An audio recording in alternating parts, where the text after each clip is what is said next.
Hyderabad Osmania medical కాలేజీలో ragging కలకలం రేగింది. బీడీఎస్ ఫస్ట్ ఇయర్ చదువుతున్న విద్యార్థులను ఫైనల్ ఇయర్ చదువుతున్న స్టూడెంట్స్ ర్యాగింగ్ చేశారు. Osmania medical college principal Sanjeev Singh Yadav ఫిర్యాదుతో ఫైనల్ ఇయర్ చదువుతున్న 12 మంది విద్యార్థులపై Telangana prohibition of ragging act కింద సుల్తాన్ బజార్ పోలీసులు కేసు నమోదు చేశారు. ర్యాగింగ్కు పాల్పడిన వారిని 6 నెలల పాటు సస్పెండ్ చేశారు principal Sanjeev Singh.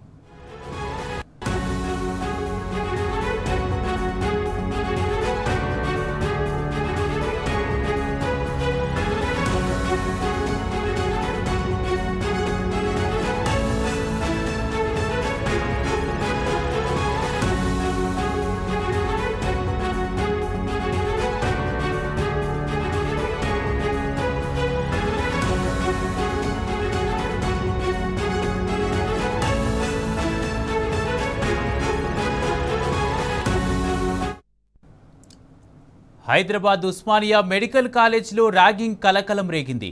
BDS first year చదువుతున్న విద్యార్థులను ఫైనల్ ఇయర్ చదువుతున్న స్టూడెంట్స్ ర్యాగింగ్ చేశారు. Osmania medical college principal Sanjeev Singh Yadav ఫిర్యాదుతో ఫైనల్ ఇయర్ చదువుతున్న 12 మంది విద్యార్థులపై Telangana prohibition of ragging act కింద సుల్తాన్ బజార్ పోలీసులు కేసు నమోదు చేశారు.